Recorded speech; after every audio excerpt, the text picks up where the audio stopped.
One day, Paddington was opening his morning mail when he came across a letter inviting him to a rugby match.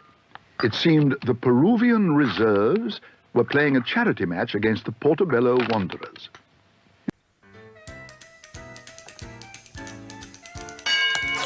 Here comes Lee. Hi, Aces. Hi, yes, this is good. It's not the one. Michelle, what's the expression? Aces high. You're right. Hi. Come on. You can borrow one of my old rattles if you like, said Jonathan. It had better work both ways, said Mrs. Bird. Don't forget, Paddington's loyalties will be divided. My loyalties are going to be divided? Exclaimed Paddington. Ah, here comes Lee. The Great Fire of London. You're right. Hi. Come on. In alarm. What do you mean? Well, said Judy, you won't know which side to cheer on. Half of you will want the Portobello Wanderers to win, and the other half the Peruvian Reserves. Is it me and Billy, me and Horace, or me and Mimi? Me and Mimi! That's right! Thanks! Paddington considered the matter for a moment. Perhaps, he announced, I'll have 2 rattles, just to make sure. Paddington had never been to a rugby match before, and he was most excited as first one side seemed to be winning, and then the other. It's what's known as a compromise, Mr. Brown, he explained. Sounds like a ghastly noise to me, said Mr. Brown. But gradually, as things settled down, an air of gloom fell over the ground. It was a hard game, and first one and then another of the Peruvian side were carried off the field with injuries. Paddington grew more and more upset, and he gave the referee several hard stares through his opera glasses. Oh dear, said Jonathan. Is it Horace, Bar, or Joey? It's Bar! Yes, well done! They don't stand a chance now. Young Mr. Brown seems to be taking it very much to heart, said Mr. Gruber. I think he's gone off for a bun. No, he hasn't, exclaimed Judy. Look. Oh, Lord, said Mr. Brown. Now what? There's Mr. Chips. He's always important.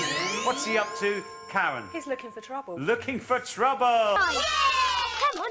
Excuse me, said Paddington. I've come to offer my services to the Peruvian Reserves. I'm sorry, said the referee. I can't allow that.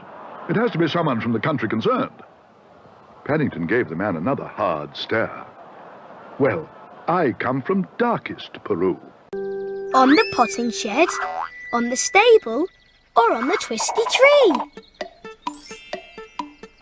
On the twisty tree! That's right! Come on.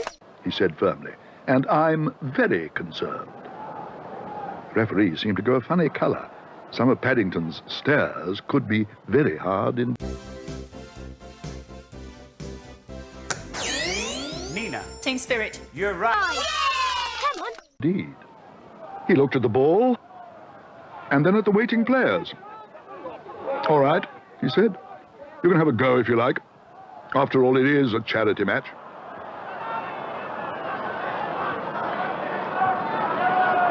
Paddington needed no second bidding. Before the referee had time to change his mind, he picked up the ball and threw it into the middle of the scrum. A flower, a lily pad, or an apple? A lily pad, of course!